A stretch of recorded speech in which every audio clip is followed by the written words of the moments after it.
Good afternoon. Please be seated.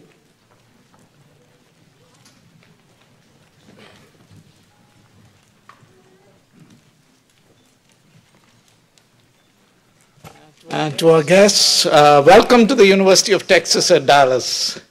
My name is Verghese Jacob. I'm the interim graduate dean, and it is my honor to welcome all of you, the doctoral candidates, the faculty mentors, families, and friends to the special doctoral hooding ceremony. Now, doctoral candidates, you have achieved a major milestone.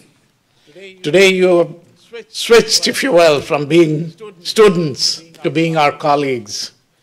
This is a tremendous accomplishment, and I congratulate you on it. You have achieved this milestone not only because of your intellectual capabilities, but despite any obstacles that may have stood in your way, you stayed determined and completed an important piece of original research. You showed faith in yourselves and in the importance of your ideas. You exercised self-discipline, made personal sacrifices, and your degree is a true recognition of this perseverance. It has been a privilege to be part of your academic journey to date, and I wish you the very best in your future endeavors. It is now my distinct pleasure to introduce to you the Executive Vice President of the University of Texas at Dallas, Dr. Hobson Wildenthal. Dr. Wildenthal needs no introduction to anybody at UT Dallas or anyone who knows or is familiar with the UT Dallas history.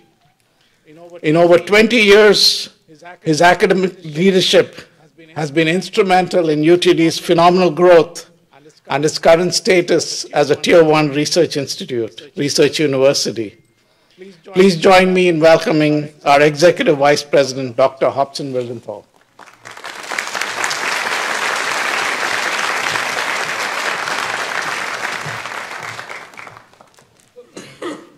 Thank you, Varghese. It's truly a pleasure to have the opportunity to be with all of you this afternoon. First and foremost, our graduating doctoral students and their mentors, dissertation advisors, and of course some very happy people, families and friends of our graduates, and my administrative colleagues on the stage with me. Research, doctoral education are the oldest traditions of the University of Texas at Dallas.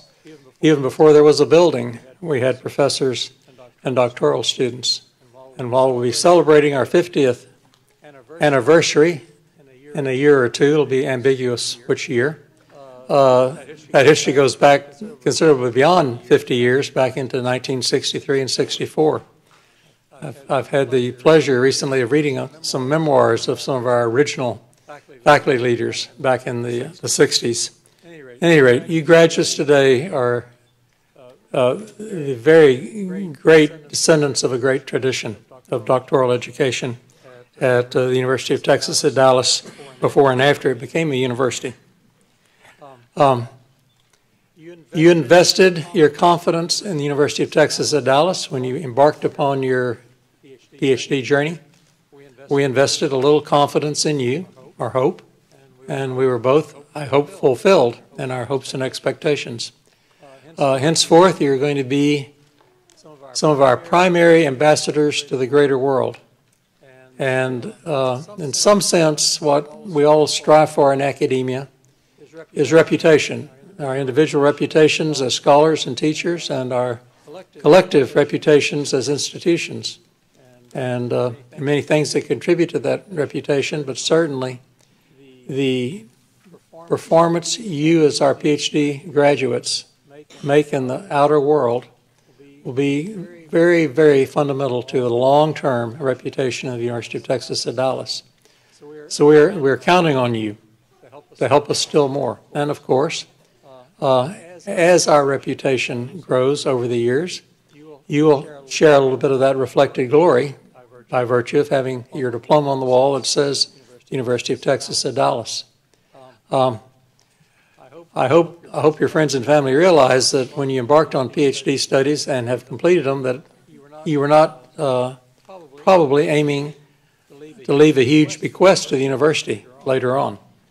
That's not a law of nature that you'll never make a lot of money as a PhD, but you probably could have chosen other paths had that been your primary goal rather than understanding and gaining knowledge and creating knowledge. But reputations count, yours and ours, and we look forward to you benefiting from ours and you helping us increase ours. I'll end with one of the nicest true stories that happened to me over the last several years as we have gotten to be bigger and better known and better intrinsically. I was interviewing a somewhat mid-career assistant professor candidate in engineering 3 years ago, and we had a very nice conversation, including the fact that his son was going to be a freshman at UT Dallas, which is not our usual assistant professor candidate. But I mentioned about our decades-long ambition to be a true national force in higher education and research. And I said that one of the lagging indicators is people's knowledge of us and our reputation. And I said, you know, we're just not as well known as we ought to be because we're really better than the world understands. And he said, no, you're making progress. When I was interviewing for a job on the East Coast last month, someone asked me, where did I get my PhD? And I said, well, I got my PhD at the University of Texas. And they responded, at Austin or Dallas? And truthfully, that's one of the most enjoyable conversations I've had ever. So let's hope that as you go forth, you'll get some of those same questions. If not, make sure that they know they went to the right place. So now it's my pleasure to introduce many colleagues here on the stage with me. Dr. John Gooch, Associate Dean in Arts and Humanities, representing Arts and Humanities. John. Dr. Lisa Bell, Associate Dean, standing in for Arts and Technology and Emerging Communication. James Bartlett, Interim Dean of Behavioral and Brain Science. And also our guest speaker, we're doing double duty with Jim today. Dr. Jennifer Holmes, Interim Dean of Economic, Political, and Policy Sciences. Dr. Porus Balsara, Interim Dean, Johnson School of Engineering and Computer Science. Dr. George Fair, Dean of Interdisciplinary Studies. Dr. Hassan Perkul, Dean of the Jindal School of Management. Dr. Bruce Novak, Dean of the School of Natural Sciences and Mathematics. And members of the Graduate Council, Dr. Catherine Parsoneau, Interim Associate Dean of A&H. Dr. Kim Knight, Associate Dean, Graduate Programs in Arts, Technology, and Emerging Communications. Dr. Alex Picaro, Associate Dean of Graduate Programs and EPS. Dr. Reza Moameni, Acting Associate Dean for Academic Affairs in Johnson School. Again, Dr. George Fair, Dean of Interdisciplinary Studies. Dr. Juan Gonzalez, Associate Dean of Graduate Studies, Natural Sciences and Mathematics. And representing BBS, Dr. Francesca Philby. And representing Jindal School, Dr. Sumit Sakar. And so on stage, my longtime colleague, Dr. Mary Leaf, Speaker of the Faculty Senate. And Jennifer McDowell, our University Registrar. And finally, our University Orator for today's ceremony, Dr. Robert Pearson, Director of Graduate Career Services. And now, it doesn't say so, but I'm going to turn it back to Dr. Jacob.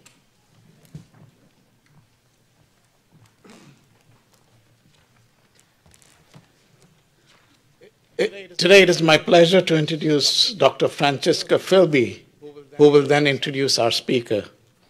Dr. Francesca Philby holds the Burt Moore Chair in Brain Health and is also the Program Head of Cognition and Neuroscience in the School of Behavioral and Brain Sciences at the University of Texas at Dallas.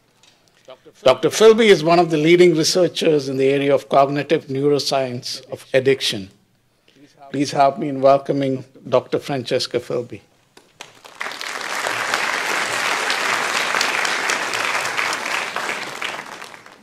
It is truly my honor to introduce our speaker today, Dr. James Bartlett. Dr. Bartlett is the fitting speaker for today because of his significant impact to the University of Texas at Dallas and the University of Texas system as a whole. Dr. Bartlett is currently the Dean of the School of Behavioral and Brain Sciences and is an Ashbel Smith Professor. Prior to that, he was the Associate Dean of Graduate Programs and was the Area Head for Cognition and Neuroscience Program. What many may not know is that Dr. Bartlett has been here for over 40 years. He has truly shaped not just behavioral and brain sciences, but also the University of Texas at Dallas.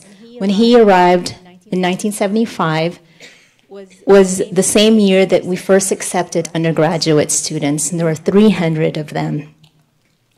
He has also long served the UTD community, acting as part of the UTD Academic Senate and also other important committees.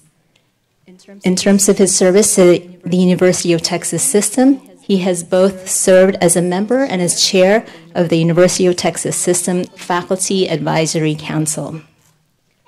Dr. James Bartlett is also highly prolific in his field of expertise.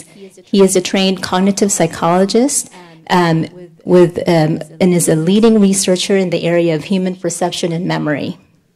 His work concerns brain processes involved in perception, and the recognition of faces as compared to complex stimuli. He's also been investigating age-related differences in memory from music, faces, and face name associations. He's so renowned that his expertise is well sought out in the community, especially in the reliability of eyewitness testimony, as well as its impact in aging. His work has been funded by national institutions, including the National Science Foundation and the National Institutes of Health. So please help me welcome Dr. James Bartlett.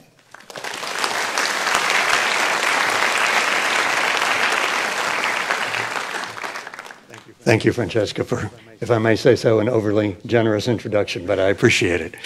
I'm here to congratulate all of you on earning your doctoral degrees. You've passed a major milestone in your professional lives and your personal lives as well. This achievement will be a key part of your profile for the rest of your lives, and it is a great pleasure for me to help celebrate this wonderful event. For the remainder of my remarks today, I will ask a few questions, mostly rhetorical questions, and none you need answer, but I hope they'll illustrate, we'll be able to illustrate what lies behind them. And I'll try to flesh this out with a few stories that I will share with you. I hope these stories have some interest, or at least that I do not ramble on too long before we get on with the more important business of confirming your degrees. My first question, who among you is happy to be earning, at long last, your doctoral degree? This is indeed a rhetorical question. I really have no doubt as to the answer. But let me add the comment that your happiness at this time will be repeated quite often in the future months and years. Your doctoral degree is a valuable possession that no one can take from you, and it will help you in countless ways as you develop your careers and consider new opportunities in your fields of interest. As a professional door opener into new endeavors, whether they be in teaching, research, business, government, or virtually any other area, a doctoral degree from a great university like UT Dallas is among the very best. Question number two. This one's not rhetorical, but there's no need to answer it to anyone but yourself. In fact, you probably have already asked this question of yourself. Nonetheless, please consider it again. Were there times in your graduate student years when you feared you may not finish? Well, I certainly experienced such times. No doubt some of you in this room today found the path to degree steady, if not necessarily easy, and even enjoyable for most of the time. Well, for those of you I say, you are the lucky ones. For many of us, and I include myself, the work sometimes was a slog, difficult, and fraught with a good deal of stress and sometimes even emotional pain. Certainly even the luckiest of you experienced some tests of what I, as a psychologist, like to call ego strength. One story I will share from my graduate days occurred in a doctoral seminar in human memory directed by a major figure in the field. He's still around. His name is Andrew Tulving. He's a National Academy of Sciences sort of person, major figure, and has been so for many years. Each student was to give a 2-hour talk on research being done in a specific research area, critically analyzing what had been learned and had not been learned, and proposing ways that our research in this area might progress. Being rather an eager beaver and wanting very much to impress my professor, I volunteered to give the first presentation. I worked feverishly for weeks, trying to learn everything relevant about the area I was covering, mastering all the various details of methods, analytical techniques, findings, and conclusions. Finally, the day came, and I gave my presentation, going a bit overtime for perhaps 2.5 hours. God forgive me. With one break, thankfully. At the end, my professor thanked me for my presentation, but then stated that because I was the first to present, he wanted to use my talk as an example to use as a basis for discussion of what he did and did not want in future presentations. And then he went on to make it crystal clear that my presentation was not what he wanted. As he pointed out with alarming pointedness and clarity, he was not interested in presentations which simply saved others the bother of reading the literature for themselves. Rather, he was interested in new ideas that had the potential of significantly advancing a field of research. In sum, I was reporting. He wanted a contribution to knowledge. Well, this was certainly devastating, But looking back, it was one of the best things that happened in my entire graduate career. Having mastered the literature and patched together what remained of my ego, I later proposed an experiment at one of our department brown bags. And I proposed an experiment that might carry things further. Actually, my professor was interested. He kind of toyed with me for a bit, asking me how I thought I had done. Finally, after letting me twitch, stating that actually he thought I'd done wonderfully. And in fact, he was interested in helping me pursue this experiment if were I interested. He was not my advisor, but nonetheless, he put together some resources to let me carry the whole thing out. We wound up publishing this in a very good journal, just my name with Indel name beside, and I have no doubt that this article helped me and get my first job, this at a brand new institution called the University of Texas at Dallas. And this was 1975, and I've been here ever since. So what's my point? Well, earning a doctorate is a process, and sometimes pain is part of the process. But when one is working hard and is aware of the standards that are needed for legitimate success, things have a way of working out. You just have to get up and keep moving. Question 3, which is closely related to question 2. Who of you in your graduate career experienced a bit of imposter syndrome? Forgive my use of a psychological term, but imposter syndrome refers to a feeling that one is not really qualified to have the position they are in. Whether that is in an academic program, a professional job, or even a member of a prestigious country club in Dallas. Not that I am or ever will be in that particular position. Well, certainly I had imposter syndrome. I somehow was able to gain admission into one of the best graduate schools in my field, in the country. I was very proud at first, but not for very long. After arriving and meeting some of my peers, so-called, I was taken aback to say the least. Many were already published, had knowledge of mathematical areas and analytical techniques of which I had no clue. Another had worked for a few years at one of the premier industrial research institutions in the entire country, which is Bell Labs. He'd been there for 2 or 3 years before wanting to join graduate school, having earned excessively more money than many of our senior professors while pursuing that role. Okay. He was an impressive guy. In fact, he remains impressive. He's currently a distinguished professor at Rice, and he's a former provost at Brown University. An impressive guy all around, and he's one of these people I just happened to meet on the first day that I arrived. Well, that's intimidation, despite the fact that he was entirely friendly and welcoming. I won't go on with a long story here, but it suffices to say that in many situations, graduate school and more importantly beyond, I found that as your peers, you can be the best teachers and the most inspirational mentors. They are often the best examples of how to succeed in challenging circumstances. Your doctoral degree will allow you to mingle professionally with inspirational peers. They can help you as much or perhaps even more than your most attentive boss or supervisor or your dean. Indeed, I think that one of the very best reasons to earn a doctoral degree is that it helps you find situations where you work with great peers. By the way, you might ask, can it be the great peers sometimes have a certain degree of arrogance, that they might believe they're better than you, more knowledgeable, more imaginative, maybe just plain smarter than you? Well, yes, that can be so. But starting with my experience in graduate school, I've learned a little lesson for myself that I think might work for other people too, in graduate school and beyond. Here it is. If you are lucky enough to be working with and around really great peers, people who are doing great work, and if you are able to cooperate productively and get along with them, well, just enjoy the ride. Try not to worry for even 1 nanosecond what they think about your talent. It's not very likely they have much insight into your inner qualities and strengths anyway. And also, it usually does not matter that much. At the end of the day, it is the work that matters. And having great peers helps you do great work. And it helps your peers do great work too. Question number 4. Who of you has had some trouble, perhaps just a wee bit of trouble, with academic writing? Arriving in graduate school, I had the delusion that despite a number of gaps in my competencies, at least I could write. Indeed, I maintained this delusion through several graduate courses and seminars, and even through working with my advisors on manuscripts to submit to journals. But to my horror, I found that working solo on a written dissertation proposal and later on the dissertation itself, well, this was really an entirely different matter. In my first feedback meeting with my dissertation advisor, I do not believe I had ever seen so much red ink. Why do you say this? Have you actually read the literature you're referring to? It's not obvious. And why do you refer to this theory? Don't you know if you bring up that theory, readers will think you intend to test it. And when they find that your proposed research will not actually test it, well, you can guess the rest. And why do you always use the passive voice? It is weak and often vague. If it is widely believed that such and such is the case, you should state in the active voice who believes this and why they do. I will not linger on this story, as I believe many, if not all of you, have relevant stories of your own. My point is that getting through a dissertation, for many of us, is a crash course in writing.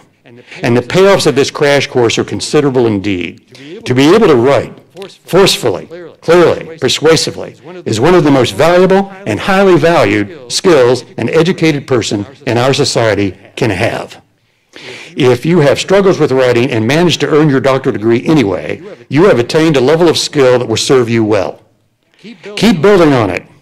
Believe me, the more you write, the better you write. And if it continues to feel difficult, if it really seems easy even after several years, well, that is probably because your standards are rising along with your skills. And that's a good thing. Question 5. This is a tough one, but I think most of you agree it's real.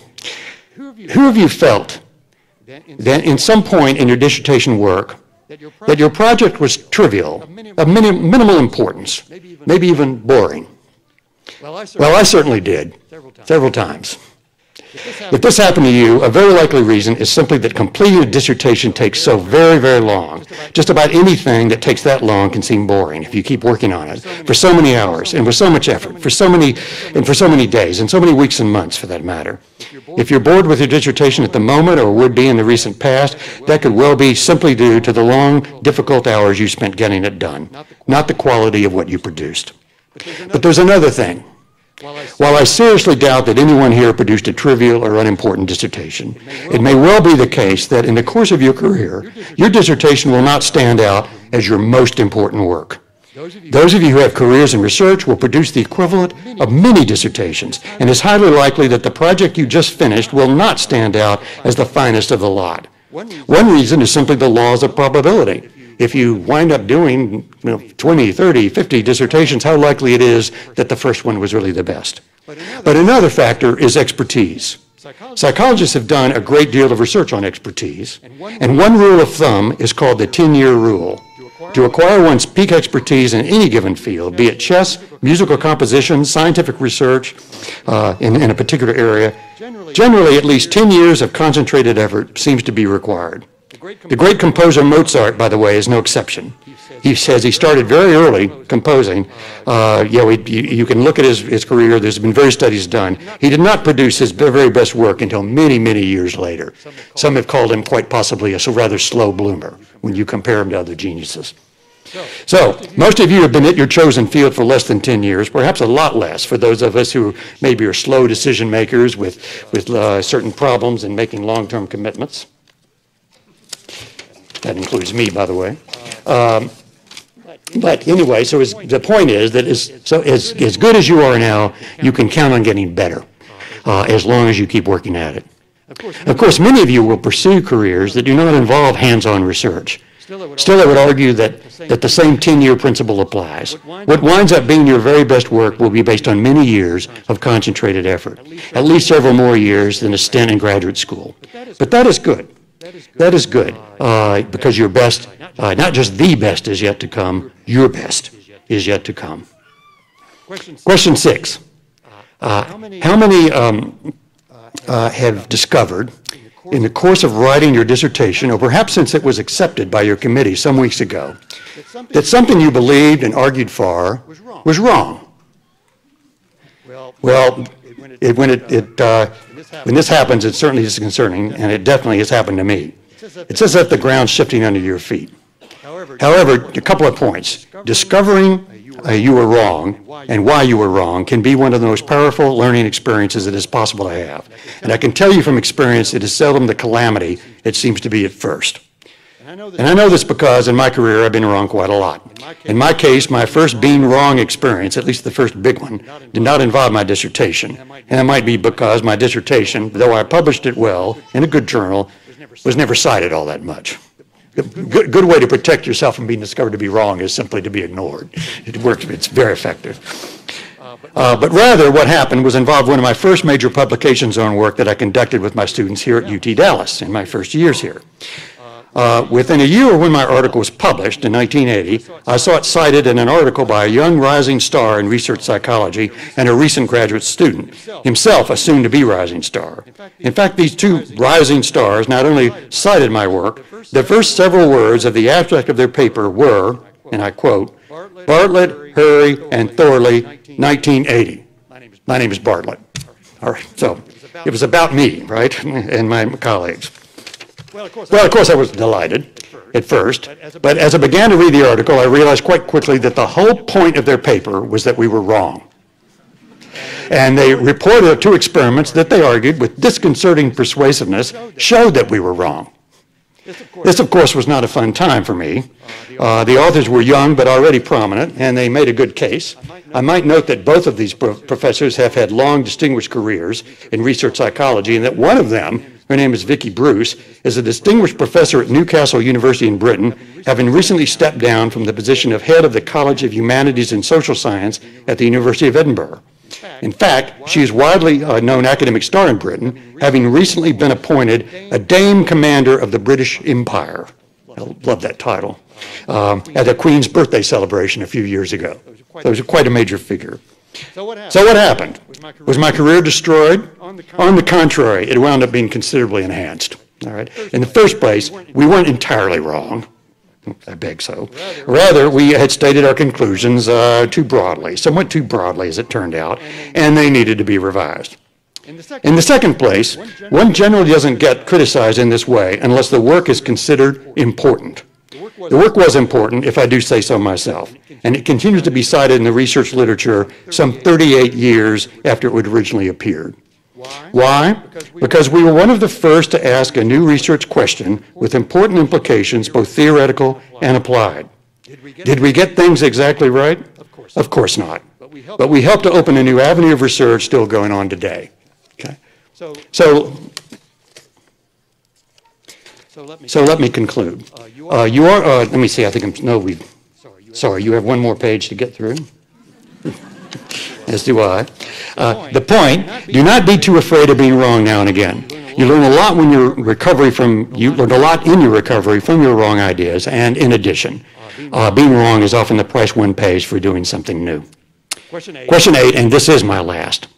Despite the difficult, long work hours, bouts of imposter syndrome, threats to ego strength, etc., etc., etc., how many of you feel better, stronger, more accomplished for having earned your doctoral degree? I'd like you to raise your hands for this one.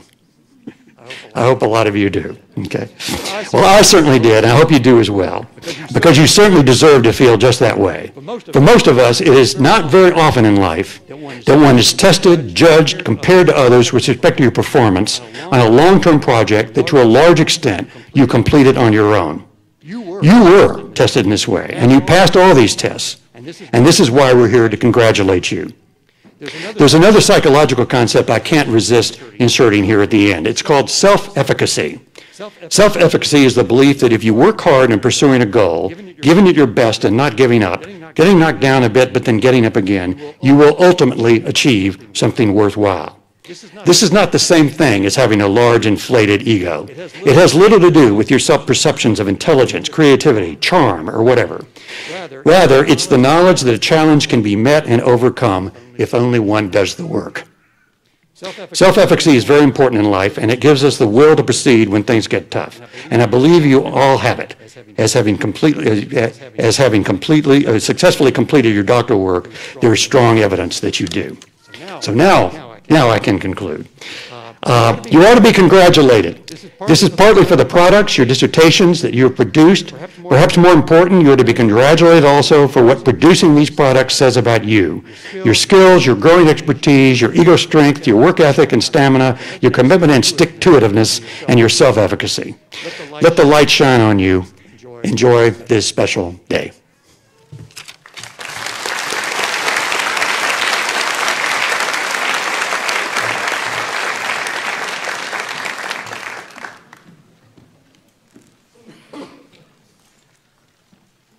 Dr. Pearson, our orator for today's ceremonies, will ask the Graduate Council representative from each school to come forward and introduce their doctoral candidates and Hooding professors. But first, he's going to provide you with a brief history of the regalia all of you are wearing. Yes.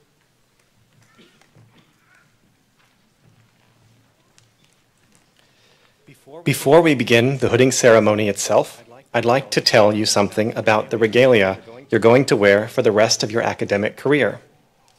Doctoral robes have 3 velvet stripes on each sleeve and often feature the colors of the universities in which they were earned. The hood you will receive today has its origins in medieval Europe, when it was adopted for use by monks, clergy, university students, all of whom used it not only as a covering for the head and shoulders, but also to hold alms and money. By the 15th century, it had come to be seen as a symbol of graduation and taken on distinctive colors and materials.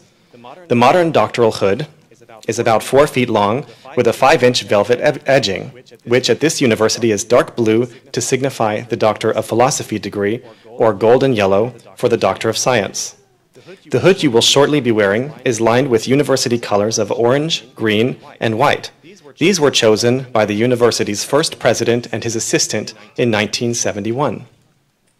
The conferral of this hood will distinguish you among other scholars as a University of Texas at Dallas graduate. I now invite Dr. Gooch, Associate Dean of Arts and Humanities, to come forward and assist the Executive Vice President, and Dr. Parsono, Assistant Dean, to call each candidate.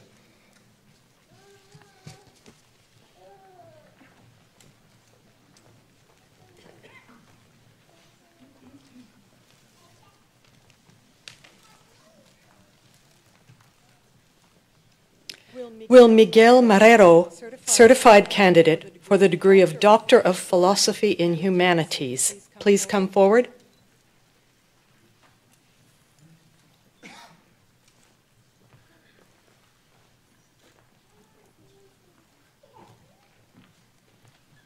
Dr. Marrero will be hooded by Dr. Wilson.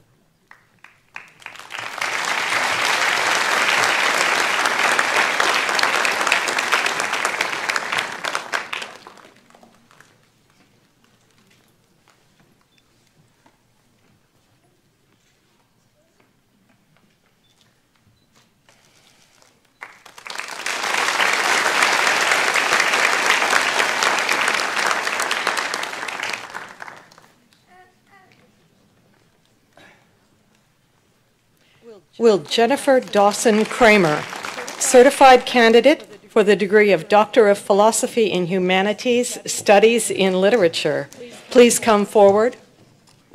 Dr. Kramer will be hooded by Dr. Murphy.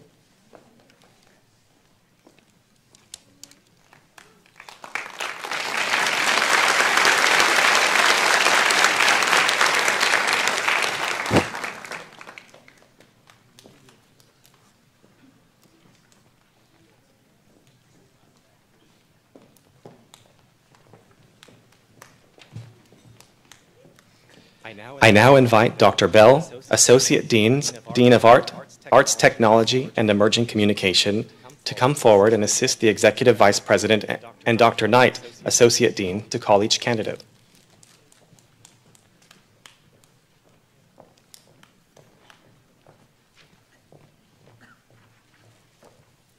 Will Priyanka Sharma, certified candidate for the degree of Doctor of Philosophy in Arts and Technology, please come forward?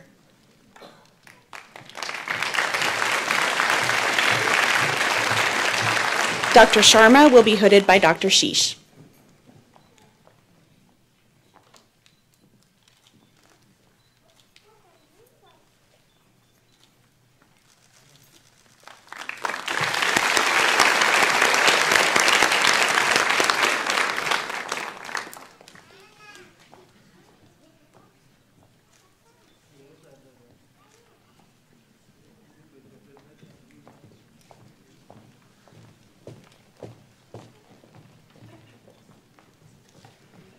I now invite Dr. Bartlett, Interim Dean of Behavioral and Brain Sciences, to come forward and assist the Executive Vice President, and Dr. Philby, Program Head, to call each candidate.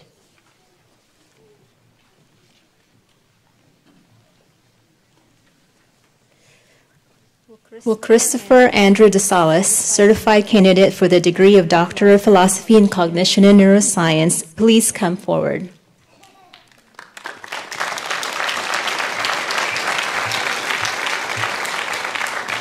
Dr. DeSalis will be hooded by Dr. Plosky.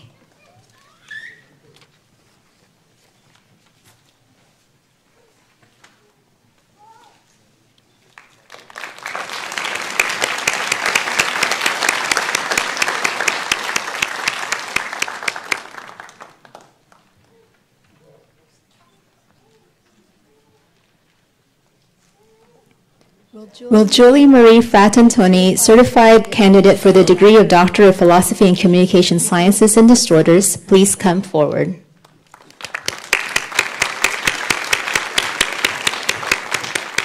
Dr. Fratantoni will be hooded by Dr. Hart.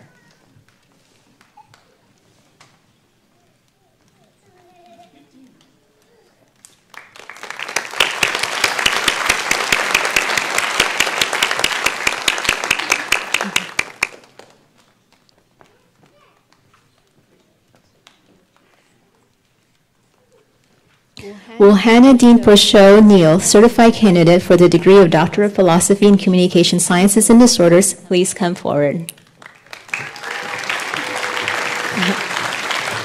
Dr. Pochot Neal will be hooded by Dr. Warner Siz.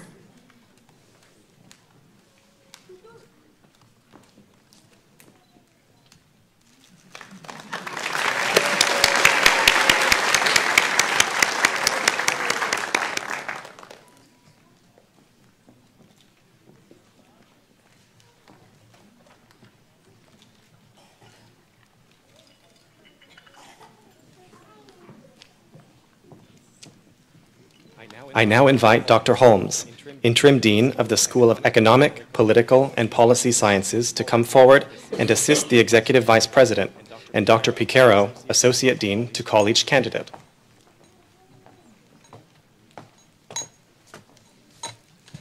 Will Maisa Chanel Applewhite, certified candidate for the degree of Doctor of Philosophy in Criminology, please come forward?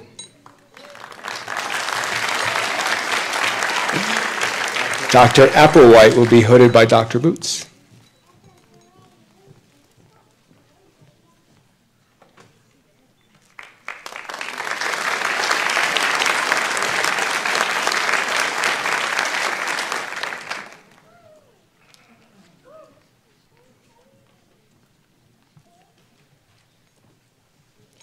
Will Kwang Soo Kim, certified candidate for the degree of Doctor of Philosophy in Economics, please come forward? Dr. Kim will be hooded by Dr. Sewell.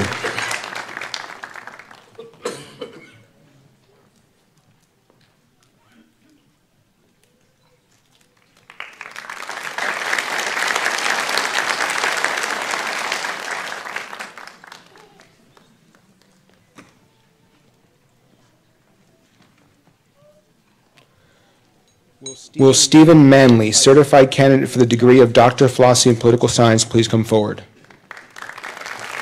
Dr. Manley will be hooded by Dr. Elliott.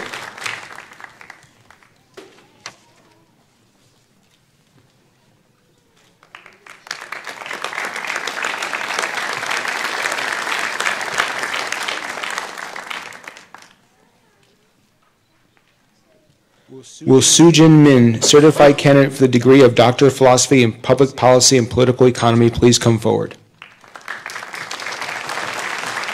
Dr. Min will be hooded by Dr. Elliott.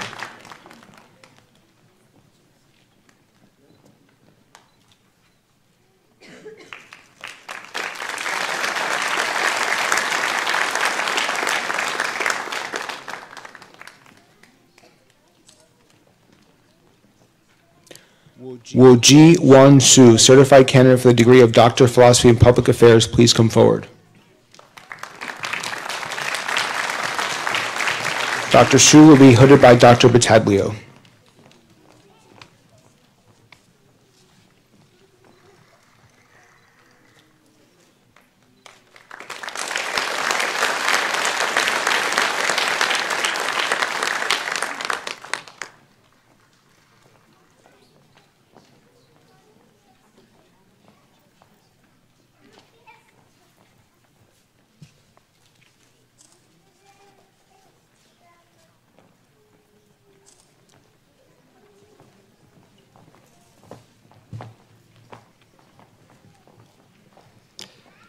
I invite Dr. Balsara, Interim Dean of the Eric Johnson School of Engineering and Computer Science, to come forward and assist the Executive Vice President, and Dr. Mohemani, Acting Associate Dean, to call each candidate.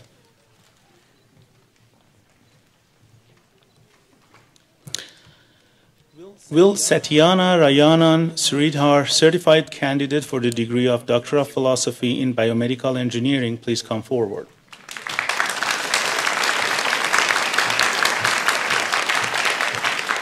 Dr. Sridhar will be hooded by Dr. Rodriguez.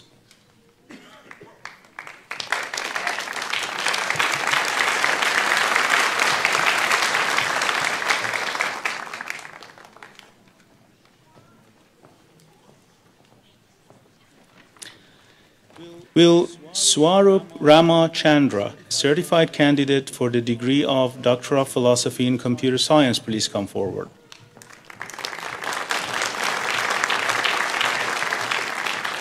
Dr. Chandra will be hooded by Dr. Khan.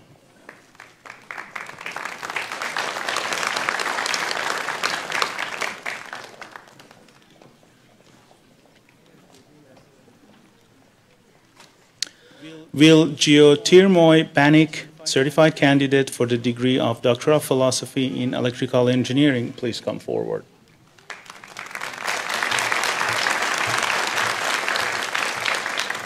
Dr. Banik will be hooded by Dr. Razo.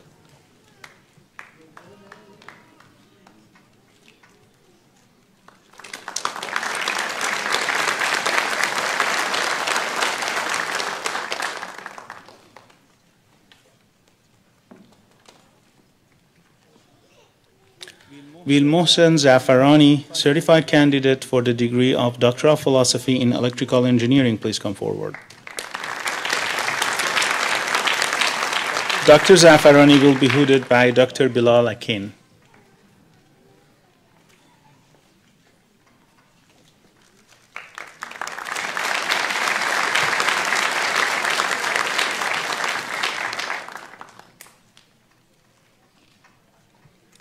Will Peng Zhao, certified candidate for the degree of Doctor of Philosophy in Electrical Engineering, please come forward?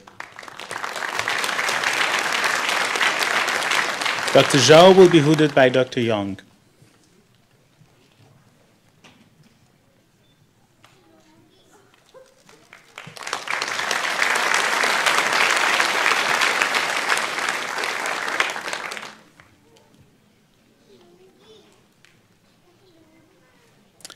Will Qian Zhong, certified candidate for the degree of Doctor of Philosophy in Electrical Engineering, please come forward? Dr. Zhong will be hooded by Dr. O.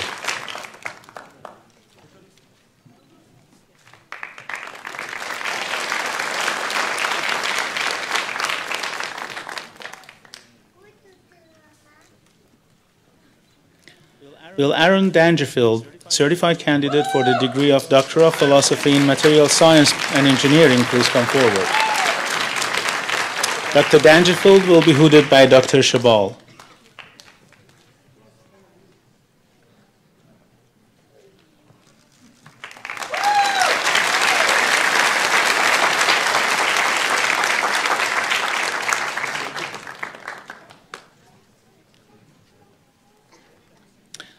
Will Luis Fabian Pena Orduna, certified candidate for the degree of Doctor of Philosophy in Chemistry, please come forward? Dr. Pena Orduna will be hooded by Dr. Shabal.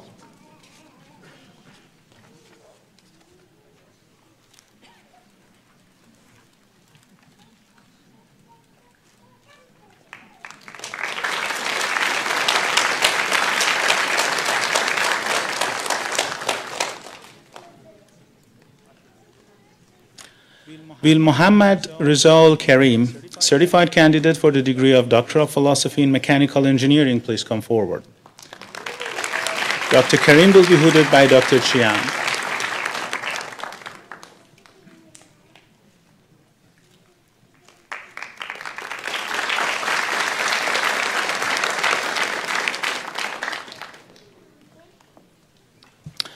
Will Akshay Potnuro, certified candidate for the degree of Doctor of Philosophy in Mechanical Engineering, please come forward. Dr. Potnuro will be hooded by Dr. Tadase.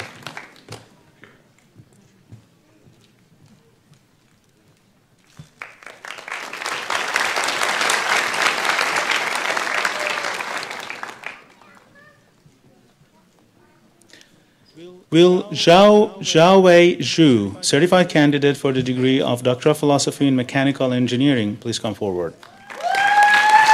Dr. Zhu will be hooded by Dr. Balsara.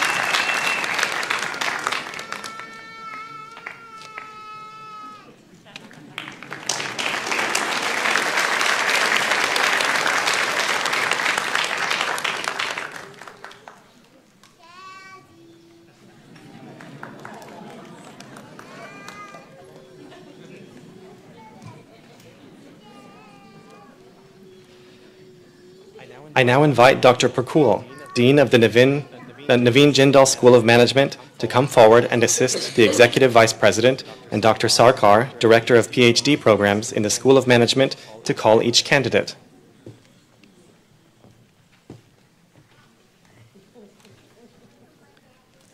Will Zhujuan Li, certified candidate for the degree of Doctor of Philosophy in International Management Studies, please come forward. Dr. Li will be hooded by Dr. Sang.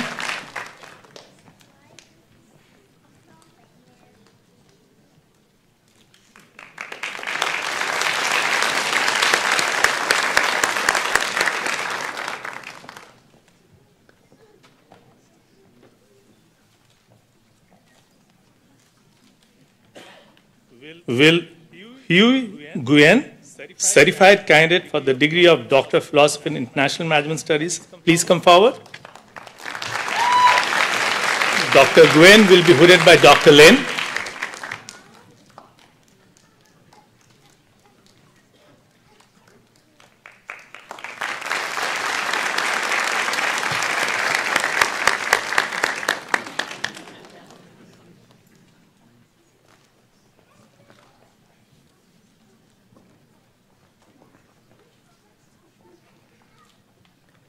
Will Yulia Vorotintseva, certified candidate for the degree of Doctor of Philosophy in Management Science, please come forward.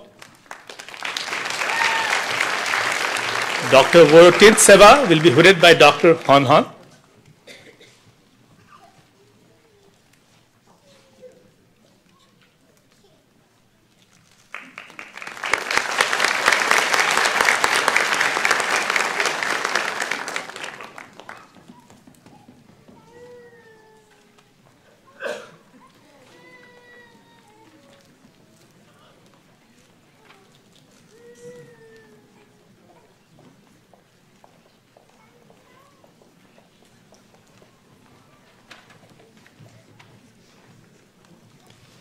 I now invite Dr. Novak, Dean of the School of Natural Sciences and Mathematics, to come forward and assist the Executive Vice President, and Dr. Gonzalez, Associate Dean, to call each candidate. Will Sampath Bandara Alajakun, certified candidate for the degree of Doctor of Philosophy in Chemistry, please come forward. Dr. Alajakun will be hooded by Dr. Smaldon.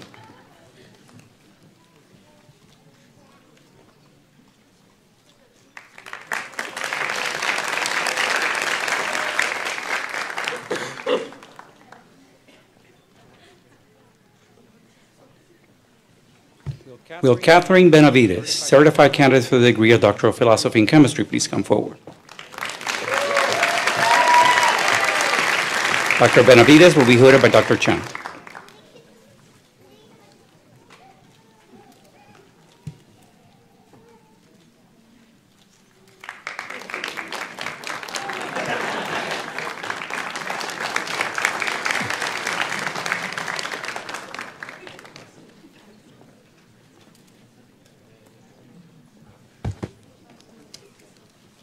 Will Chandima Bulamula, certified candidate for the degree of Doctor of Philosophy in Chemistry, please come forward. Dr. Bulamula will be hooded by Dr. Stefan.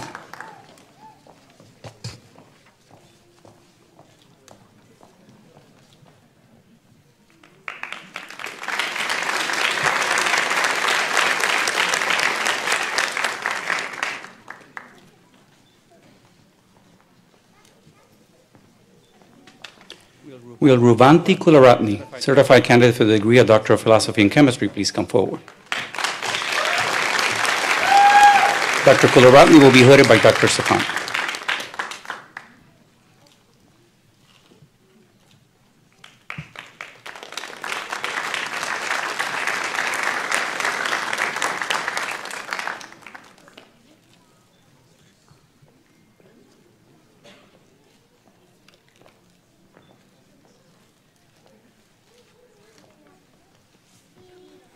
Will Chu Chen, certified candidate for the degree of Doctor of Philosophy in Chemistry, please come forward?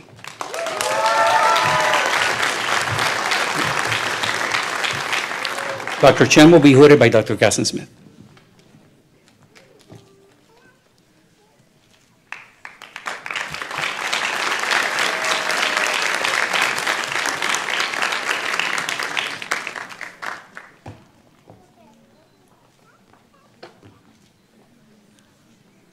Will Manduchani Dharmawardana, certified candidate for the degree of Doctor of Philosophy in Chemistry, please come forward? Dr. Dharmawardana will also be hooded by Dr. Gasson-Smith.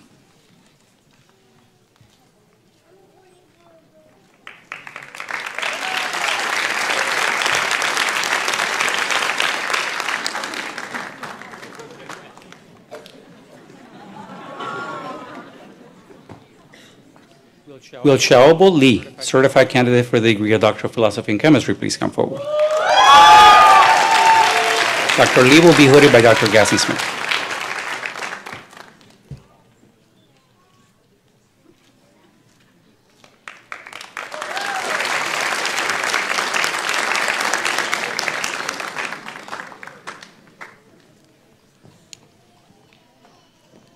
Will Marisa Lynn Higgins, certified candidate for the degree of Doctor of Philosophy in Chemistry, please come forward? Dr. Higgins will be hooded by Dr. Ganay.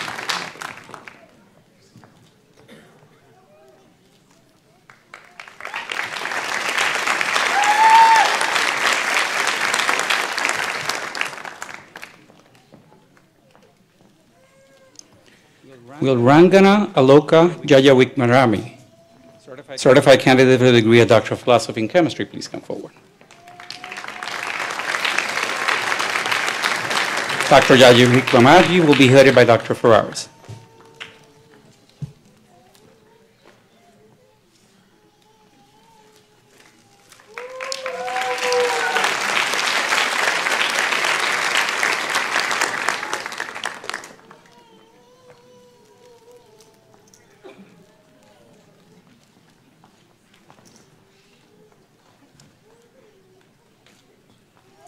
Will Sarah Karimi, certified candidate for the degree of Doctor of Philosophy in Chemistry, please come forward?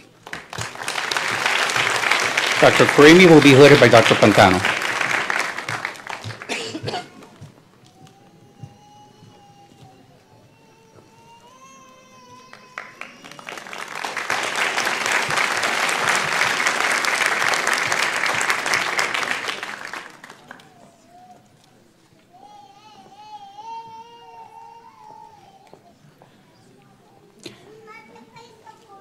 Will Chao Long, certified candidate for the degree of Doctor of Philosophy in Chemistry, please come forward? Dr. Long will be hooded by Dr. Lee.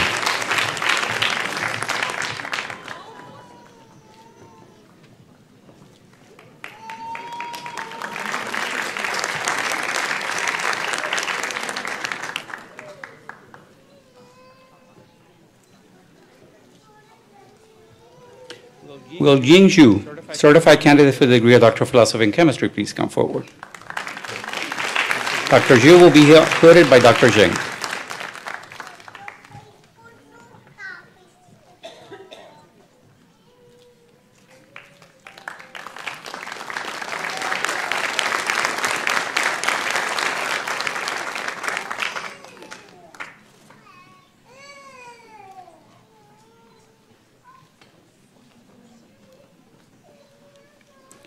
Will Ko Yao Ling, certified candidate for the degree of Doctor of Philosophy in Physics, please come forward? Dr. Lin will be hooded by Dr. Swinker.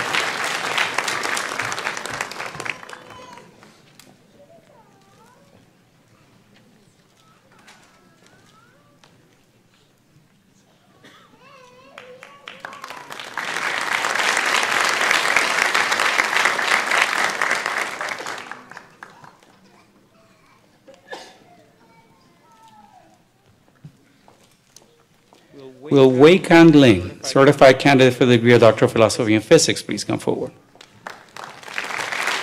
Dr. Lin will be hooded by Dr. Ishaku Shaki.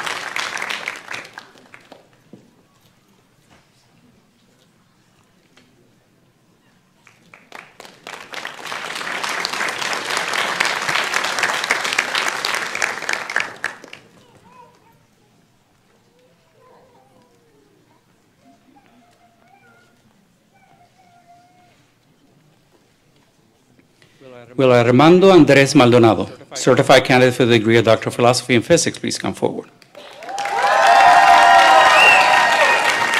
Dr. Maldonado will be hooded by Dr. Novak.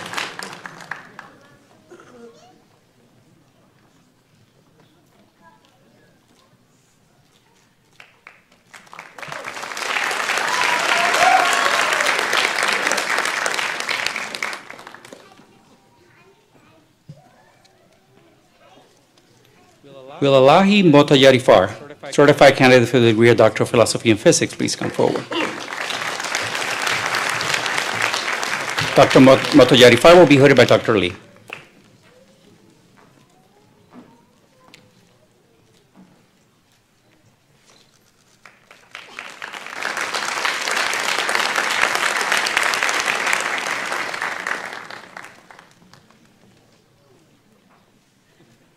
Will Juan Edgardo Servín, certified candidate for the degree of Doctor of Philosophy in Physics, please come forward? Dr. Servín will be hooded by Dr. Kessin.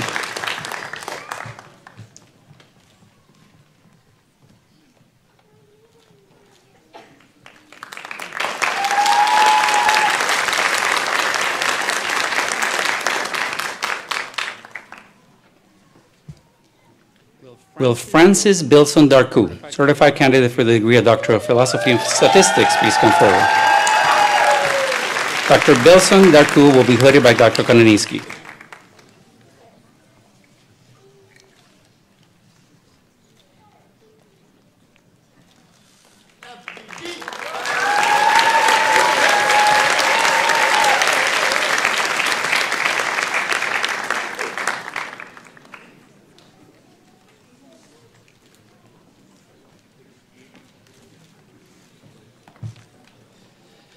Now, everyone please rise and join with me in applauding your spouses, families, friends, and loved ones for their support on your journey to this day.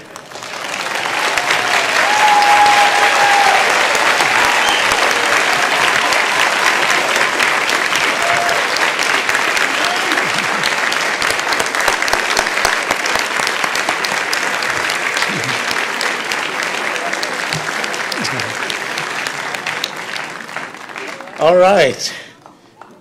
So as we conclude, please be seated.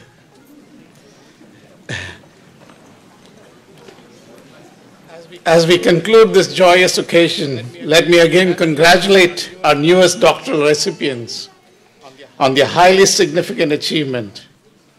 One of the greatest rewards as a faculty member and as a graduate dean is awarding new doctorates. As new PhD alumni, you have earned the privilege to wear the hood and the academic regalia at all future academic occasions, and in so doing, will represent UT Dallas with distinction. As graduates of UT Dallas, I encourage you to stay connected with your mentors, academic unions, departments, programs, and schools. Continue sharing your talents and accomplishments and working with us to mentor the next generation of students. Make sure you don't inflict pain, though. It has been our privilege to work with you, and whether you like it or not, you have become part of us and the UT Dallas community. By staying in touch with us and allowing us to continue to be part of your lives, we can continue to rejoice with you in your successes, and along with your parents, needless to say, take full credit for your successes. Speaking of rejoicing in your future successes, it is wonderful that your family and friends are here for this doctoral hooding ceremony. Your accomplishments today is truly a joint effort, and you could not have succeeded without their encouragement and sacrifices in supporting your success. So I hope you take the time out today to thank them and enjoy the rest of the day with them. And as we are expressing appreciation, I must finish by expressing mine to those assisting with this, bringing the ceremony together. I thank the stage party, the staff members from my office who have been working very diligently over the past few weeks to pull this off, hopefully without a hitch. And special thanks to our events coordinator, Leela Fullerton. I don't know if Leela is around. She must be gone out now. And I'm sure you have met your graduate readers at some point, and do want to thank them who read all your dissertations, Amanda Avalashit and Josephine Green. Now let us recess to the lobby, out the doors and to the left for a reception hosted by the university. I ask that the audience remain seated as first the stage party and then the newly minted doctorates and their supervisors process out. The audience can then join them to continue the celebration. And again, my wholehearted congratulations to each and every one of you. All right.